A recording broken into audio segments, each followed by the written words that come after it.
नमस्कार, माझं नाव दीपक राठोड आहे आणि मी अंबरनेरला राहतो.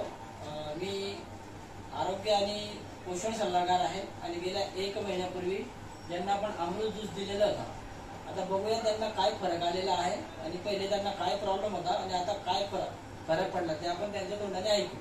तर मला सांगा, हे तुम्ही कधी घेतलं? 1 महिना झाला. बरोबर. काय प्रॉब्लेम होता त्यांना? त्यांना जेवण जायचं नाही, भूक लागायची नाही, झोप नाही झाली, बरोबर. झोप लागायची नाही. बरोबर. त्याच्या पहिले काय त्रास होता त्यांना? ब्लड कमी होऊन गेलं होतं. हो हो. आता बऱ्यापैकी रिझल्ट आलेला आहे. याचा 9 होता, आता 11.5 झालेलं आहे. ब्लड वाढलं हा, त्यांचं. वाढलेलं आहे. त्याच्या पूर्वी काय प्रॉब्लेम होता त्यांना? त्यांचा आजार काय होता बॉस? कॅन्सरचं चालू आहे, आमची केमोथेरपी चालू होती. केमो किती केले तुम्ही आतापर्यंत? 15 केमो झाले होते. 15 केमो झालेल्या आहे जवळपास दादांच्या, आणि त्यामध्ये एवढं त्यांचा 15-16 लाख रुपये खर्च केलेला आहे. तर आता तुम्हाला चांगल्यापैकी फरक हा, जाणवतो याचं चांगलं 1 महिन्यामध्ये. हा.